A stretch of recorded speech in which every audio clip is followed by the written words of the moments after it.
Bienvenue au Château de la Borde, aussi communément appelé Château Poséidon dans le monde de l'urbex. Alors, ce château, nous avons reçu les clés hier, donc vous êtes les premiers à rentrer et faire le tour avec nous, donc on est super excités de vous montrer. C'est Thomas et moi. Thomas que vous allez voir à l'intérieur du château et on va le restaurer ensemble pendant les 5-10 prochaines années. Ça va être un gros travail d'amour. C'est un château du 19e siècle qui a été construit entre 1860 et 1865 par Alfred d'Auvergne, qui est un architecte très connu dans le département, qui a construit notamment l'Arc de Triomphe également à Paris. Donc, c'est pas n'importe qui. On est situé à 2h30 de Paris. On est entre Tours et Bourges, donc dans le centre Val-de-Loire, une vallée où il y a beaucoup de châteaux. On est à 10 minutes de Valençay, qui est un des 15 plus grands châteaux de la Loire. Le château en lui-même est un corps central flanqué de 4 tours symétriques de chaque côté, qui lui donne un aspect vraiment assez majestueux, un peu la Belle au bois dormant, qu'on a beaucoup aimé, Thomas et moi, et on est tombé sous son charme. Alors, je vous propose de me suivre à l'intérieur et on va commencer la visite et on rejoindra Thomas après.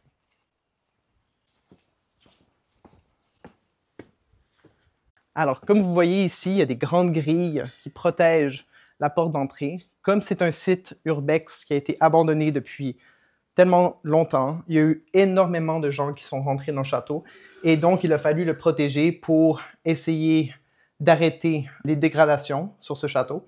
Cette porte a été cassée il y a plus d'une vingtaine d'années et donc c'est pour ça qu'on a mis des grilles. Il y a encore des beaux détails dans ce portail. On va refaire la porte, on va restaurer tout ce qu'on peut. On veut vraiment ramener à l'original de quand le château était à son plus beau. Maintenant, on va pouvoir aller dans le hall d'entrée avec son escalier monumental, qui est assez impressionnant. Donc, quand on est arrivé ici la première fois, ça c'est il y a 8 mois, c'était en octobre, il faisait gris, on voyait pas grand-chose, vous voyez beaucoup mieux maintenant que quand on l'a visité pour la première fois. Mais ce pilastre en bois sculpté est vraiment ce qui a donné le nom à Château Poséidon. Donc, si vous voyez ici, c'est un dauphin ou un monstre marin qui supporte le bateau avec la face de Poséidon dessus. Donc, vous voyez par rapport à ma taille à quel point il est haut et c'est vraiment un wow quand on rentre dans le château. Cet escalier est en très bon état. Il faut qu'on le sable, qu'on le décape et qu'on lui redonne un petit coup de jeune, mais sinon, il est vraiment en super état. Alors, je vous invite maintenant dans la salle à manger, qui était la salle de chasse avant. Alors, vous voyez les très beaux détails, les fresques en haut des murs. Donc, vous voyez des chiens qui courent après les cerfs. C'était vraiment une salle où, après la chasse dans la forêt qui est juste à côté, les gens venaient manger ici leur chasse. La cuisine se trouve directement en dessous. Donc, une fois que le repas était préparé, ils me les montaient par ici. Vous voyez qu'il y a eu beaucoup de dégradation par rapport à l'urbex. Donc, il y a eu des tags, il y a eu beaucoup de casses. Donc, apparemment que les gens essayaient de rentrer dans le château par les fenêtres. Donc, ils cassaient les fenêtres et ils essayaient d'entrer pour tout voler. Vous voyez, il n'y a plus rien. Il n'y a plus de cheminées en marbre. Elles ont disparu. Il n'y a malheureusement plus de lustres qui étaient là avant. Ça aussi, ça a disparu. Au moins, les boiseries sont encore ici, en place, et on va pouvoir bien les restaurer. Ce château, j'ai dit que c'était un château urbex. Mais pourquoi? C'est quoi l'histoire un peu de ce château? En fait, il a été construit en 1860 par Alfred d'Auvergne, comme j'ai dit tout à l'heure.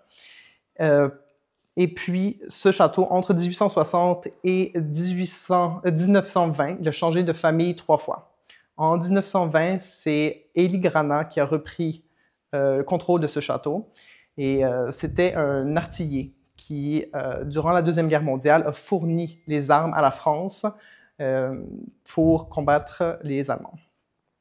Donc, c'était quelqu'un d'assez important dans la région, qui protégeait vraiment la région, et c'était allemand jusqu'à Chabris, qui est à 5 minutes d'ici. Donc ça, c'était encore français, mais à 5 minutes, c'était la ligne allemande. Ensuite, ce qui s'est passé, c'est que le château a été vendu à une coopérative bovine, donc qui faisait de l'insémination pour la production de vaches et de bovins. Donc ça a été pendant 30 ans. Et ensuite, le château a été vendu à un magnétiseur Ça, je trouvais ça une drôle d'histoire. Vous allez voir plus haut dans les chambres après. Il y a 4 salles de bain dans les tours qui sont de couleurs différentes et on va vous expliquer pourquoi une fois qu'on est en haut. Et maintenant, si vous voulez bien me suivre, on va aller dans le petit salon. C'est une belle pièce avec, encore une fois, des belles boiseries.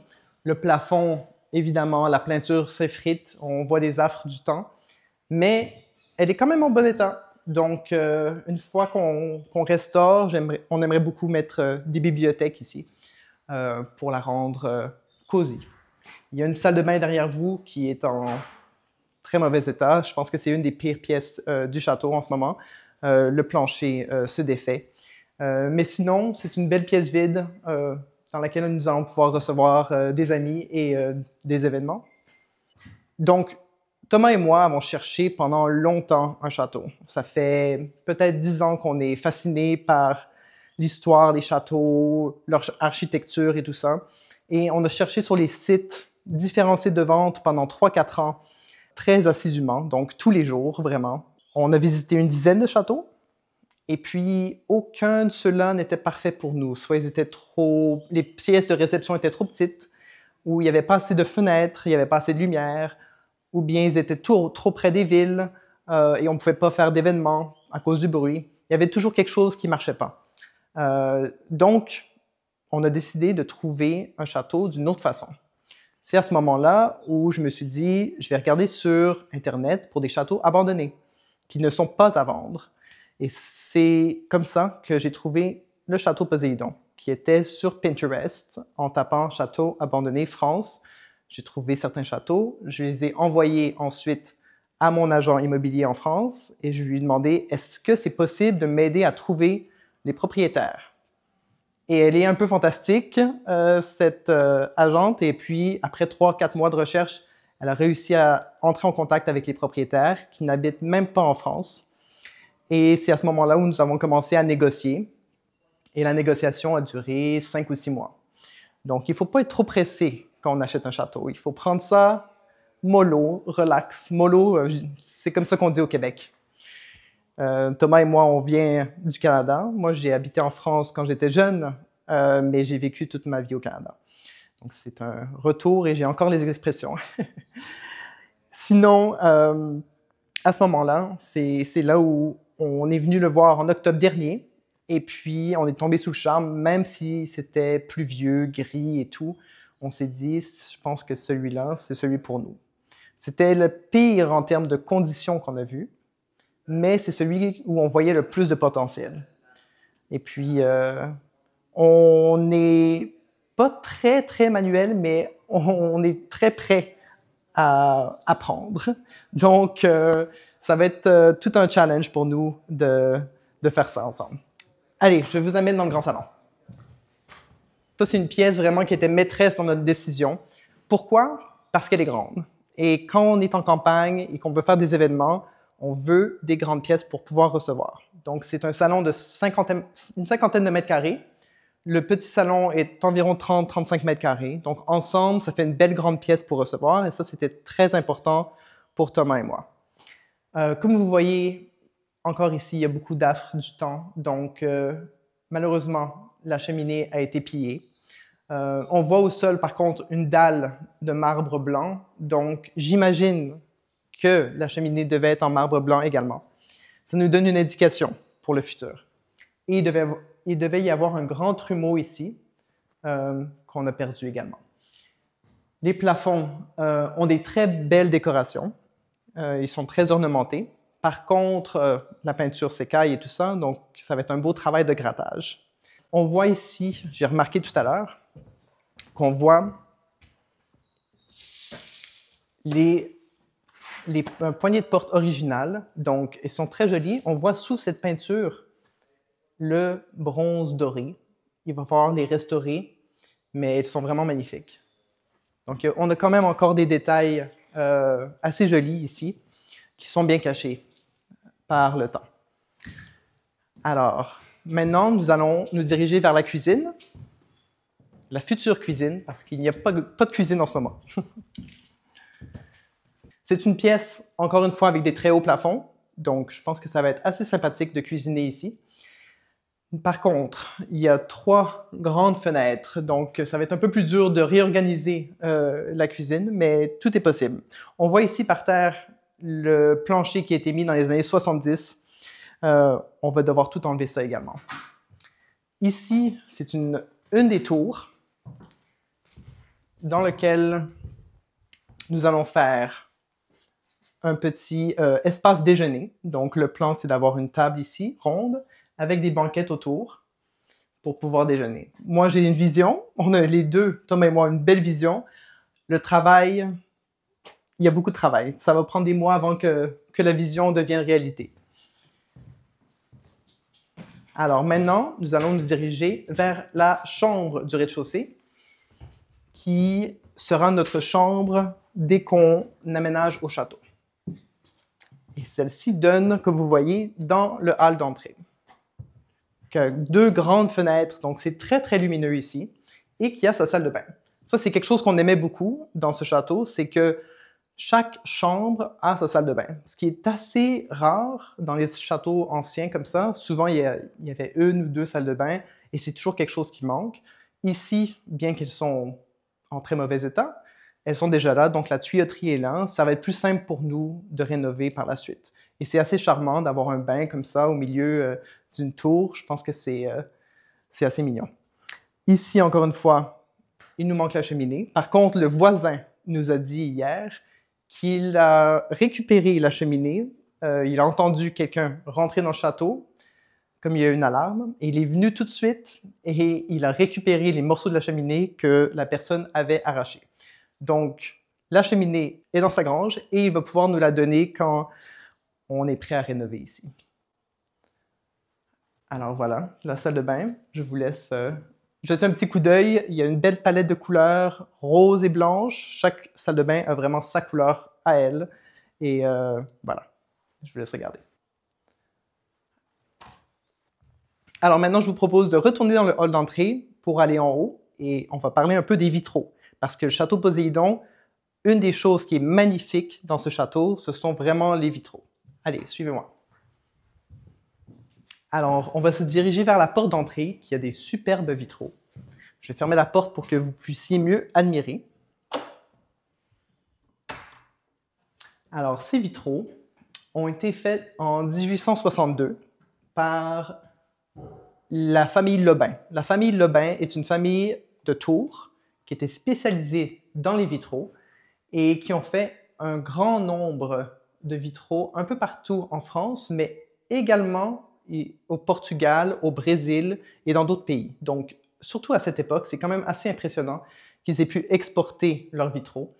Ils ont travaillé durant une 60aine d'années dans les vitraux de 1850 à 1910.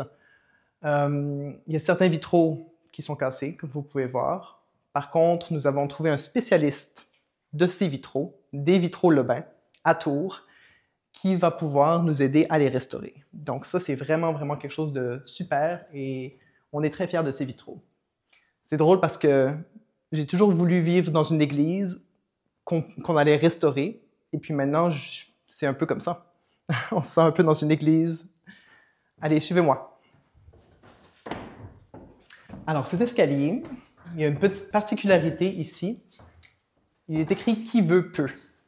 Alors, qui veut peut, quand on a visité le château, on s'est dit « Ah, mais c'est le château qui nous parle. » Ça, c'est le château qui nous dit « Viens nous restaurer. » Hein? Parce que nous, on le veut, donc on va pouvoir.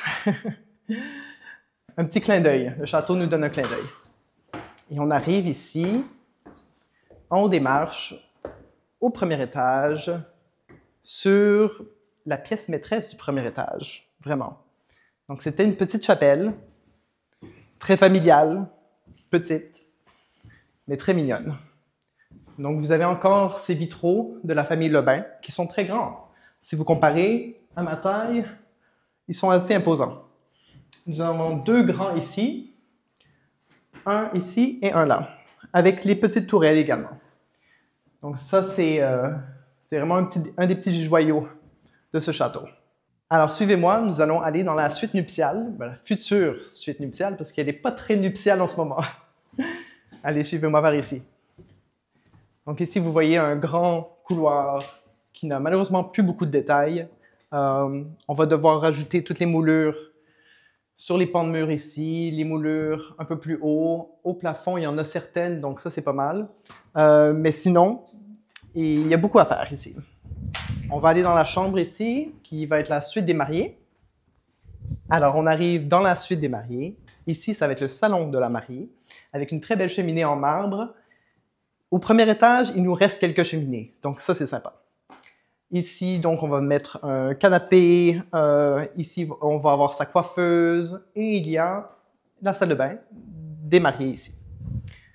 Alors, comme vous pouvez voir, la salle de bain est bleue et rose. Et chaque salle de bain, dans chaque tour, a sa couleur.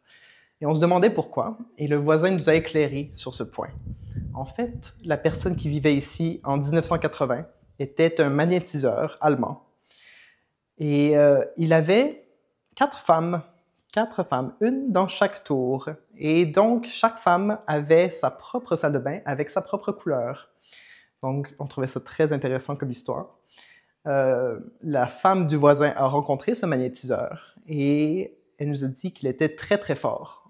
Elle avait un jour mal au genou, mais elle est rentrée au château ici pour voir s'il pouvait la guérir. Et sans la toucher, seulement en envoyant de l'énergie, il l'a guérie. Comment? Aucune idée. Mais le lendemain, elle n'avait plus mal au genou et elle n'a plus jamais eu mal au genou après. Donc c'est quand même une histoire un peu rocambolesque, mais un château, c'est un peu toujours comme ça. Hein? Il y a toujours des histoires un peu drôles. Et ensuite, il a disparu. Quelques années après, cet homme a disparu. Personne ne sait où il est allé. Donc, oui, des histoires un peu spéciales. Et ici, ça va être la chambre des mariés. Donc, c'est la seule pièce qui a des plafonds courbés, en fait ronds. Et j'ai eu une vision tout de suite quand on est rentré dans cette pièce. Déjà, avoir un très joli miroir, mais avoir un plafond peint comme le ciel. Donc, quand on est couché, on voit le ciel et on voit la très belle forêt devant nous. C'est très, très reposant ici. Donc ici, on a une des cheminées qui n'a pas été abîmée, ou très peu. Donc ça nous donne une bonne idée de ce à quoi les autres cheminées dans le château pouvaient ressembler. Ce sol a été posé dans les années 70, donc il faut qu'on arrache ça. En dessous, c'est du bois. Et puis, il y a une jolie petite alcôve dans laquelle on mettra des jolis livres et tout ça. Donc, on va rendre ça assez romantique comme pièce. Et ouais, la vue est vraiment superbe. Regardez la tour à partir d'ici. C'est vraiment une très, très jolie vue. Un petit détail aussi, comme vous pouvez voir dans chaque pièce du premier étage, l'ancien propriétaire aimait beaucoup les couleurs fluo. Ce rose, ce vert et derrière vous, ce bleu. Tout est assez fluo ici. Alors maintenant, vous pouvez me suivre, on va aller dans l'autre chambre qui se trouve de ce côté-ci. Chaque chambre a au moins une toilette et un lavabo, ce qui est sympa. Donc celle-ci est une autre chambre qui a une tourelle et donc une toilette complète. Encore une fois, les couleurs sont quelque chose. On parle de mauve et de vert fluo. Mais éventuellement, ça va pouvoir être une salle de bain très calme qui donne sur la forêt. Et comme on voit, la seule chose qui est bien tenue, c'est cette jolie tuile verte dans tout le château. Ça n'a pas bougé. Ici, on voit encore une jolie cheminée qui est encore sur place dans un marbre rose, dans le même style que la grise qu'on a vue dans la chambre précédente. Donc, vous voyez qu'il n'y a pas trop de détails encore dans ces pièces. On va rajouter beaucoup de détails et vraiment le ramener à ce que ça pouvait être en 1860, tout en ayant les commodités modernes. Donc, on parle d'un bain adapté et tout ça. Donc, ça va être beaucoup plus confortable, mais aussi beaucoup plus authentique, parce que ces couleurs, c'est pas du tout authentique d'un château 19e. Celle-ci, c'est la chambre jumelle. On appelle jumelle parce qu'elle a la même chambre avec la même alcôve de l'autre côté. C'est une petite chambre qui est dans un état très moyen.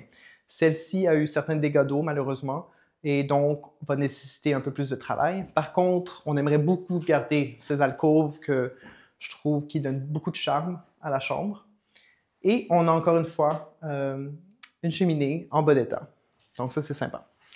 On a une toilette ici, toilette et lavabo. On a la même chose de l'autre côté. Et on aimerait bien faire 2 suites familiales, donc une pour les enfants, une pour les parents, avec une salle de bain qui connecte entre les deux. C'est notre plan.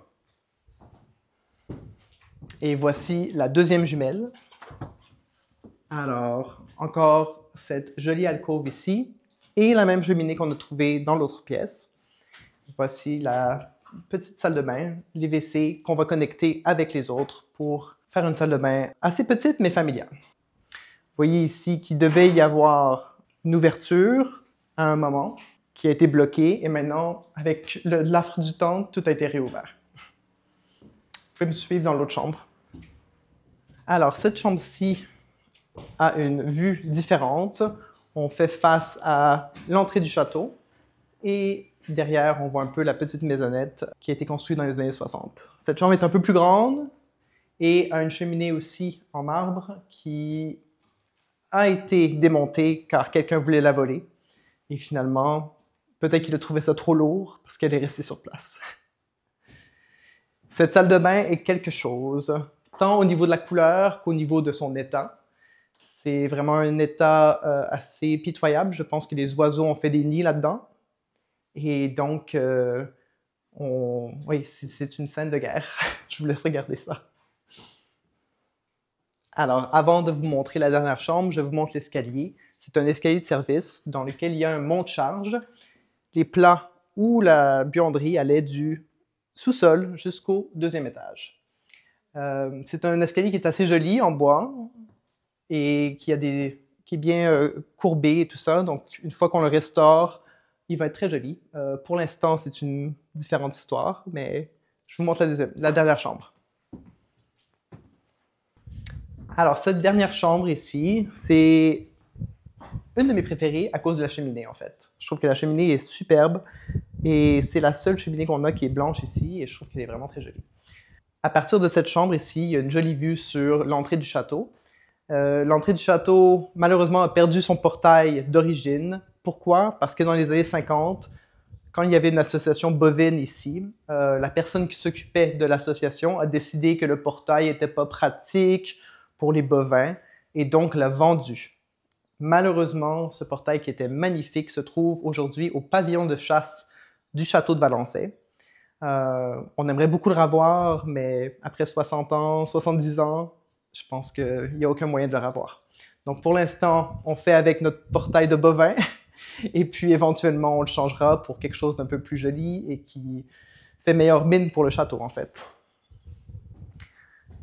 Voici la dernière salle de bain qui est verte et brune, donc un joli coloris encore une fois. Et puis ça, c'était pour la 4e et dernière femme de ce magnétiseur, Monsieur Weber.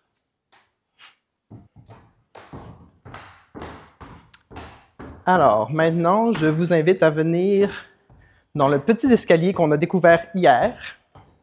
C'est un escalier qui va nulle part. En fait, c'est pas vrai.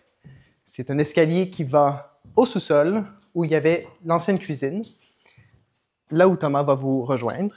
Et moi, je vous montre le tout petit passage qui est assez mignon, qui va nulle part. Donc, on a trouvé cette porte qui n'était pas ouverte quand on a fait notre première visite. Et puis, regardez, il y a des belles tuiles de ciment par terre. Et ici, c'est une porte qui est condamnée. Donc, cette porte, ça devait être l'escalier qui montait au premier. Par contre, au premier maintenant, c'est une salle de bain. Donc, c'est pour ça que ça a été condamné. Moi, je pense qu'on pourrait faire un très mignon petit bureau, tout petit bureau ici, avec des livres sur des étagères derrière, comme ça. Ça serait un petit bureau secret. Ça serait sympa. Allez, on va rejoindre Thomas maintenant.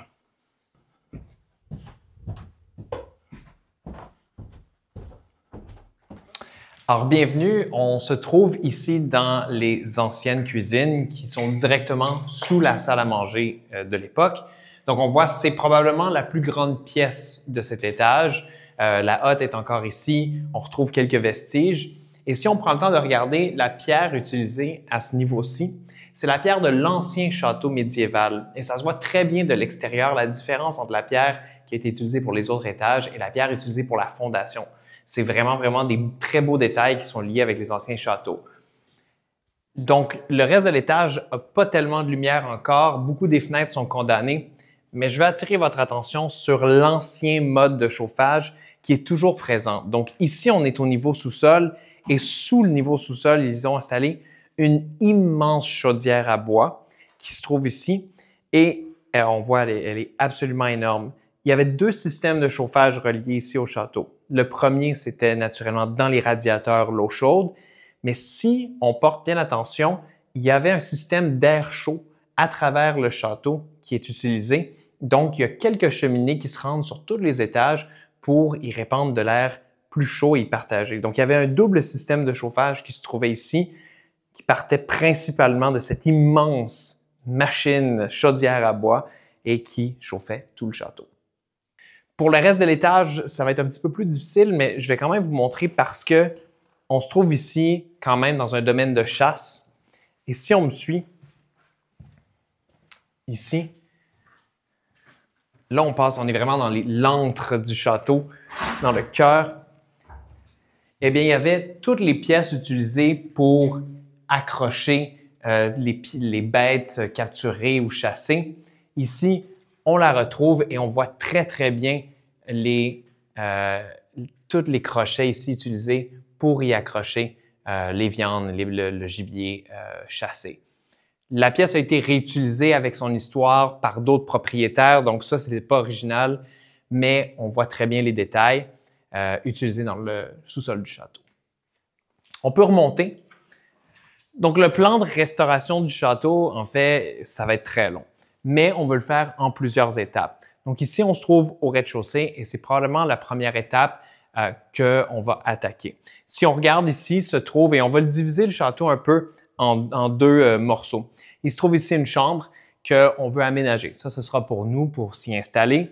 La cuisine se trouve derrière cette porte-ci. Ça va nous permettre de créer un peu un appartement à même le château et d'y emménager pendant qu'on restaure les autres pièces. Donc, nous allons tranquillement par la suite nous étendre. Ici, il y a un travail de restauration important. La plupart du travail de bois est trop fragile pour utiliser des outils automatiques. Donc, il va falloir vraiment y aller à la main, brosser chaque partie ici pour nettoyer la peinture et lui redonner un peu de couleur et de vie. Même chose dans cette pièce-ci. Si on regarde le plafond, on retrouve les mêmes détails magnifiques, usés naturellement, sur lesquels il va falloir à la main brosser la totalité du plafond et de la surface pour ensuite y appliquer la couleur qu'on veut et venir ramener cette pièce-là en vie. Donc, la première étape, on se trouve vraiment au rez-de-chaussée. Ce sera l'appartement ici et ensuite s'étendre vers les salons dans cette direction-ci. Donc, on est en train de monter dans l'escalier central, le cœur du château. Puis ici, on marque, c'est un prête-l'œil, ce ne sont pas des vraies pierres qui sont ici autour de nous. En fait, le mur derrière est en pierre.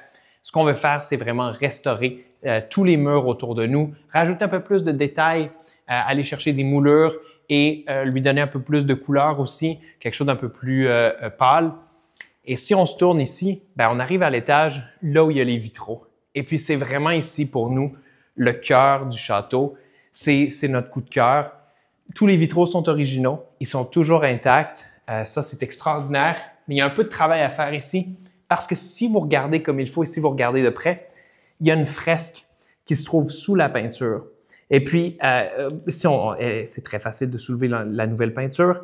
Mais ce qu'on veut faire, nous, c'est retrouver la fresque qui est derrière. Et si on regarde bien comme il faut, la fresque est vraiment tout autour de cette pièce. Tous les murs étaient une fresque peinte à la main. Donc, le gros du travail ici va être de restaurer la fresque originale qui était dans cette portion qu'on peut appeler la chapelle. L'objectif ici, ça va être de rajouter des miroirs. Pourquoi? Ce qu'on veut faire, c'est venir vraiment rebondir les couleurs, la lumière des vitraux dans la majorité du château. Pour nous, c'est vraiment le cœur du château et on veut que la lumière et que les couleurs viennent pomper à travers le reste du château. Donc, on se trouve ici à l'étage, c'est les chambres. Pour nous, notre objectif de travail ici, c'est de voir tranquillement des gens qui puissent rester. La chambre qu'on va restaurer, la numéro 1, c'est celle-ci. C'est ce qu'on va appeler la suite des mariés, honeymoon suite en anglais. Et c'est vraiment une chambre, 2 pièces avec une salle de bain. Et c'est là où les mariés pourront rester.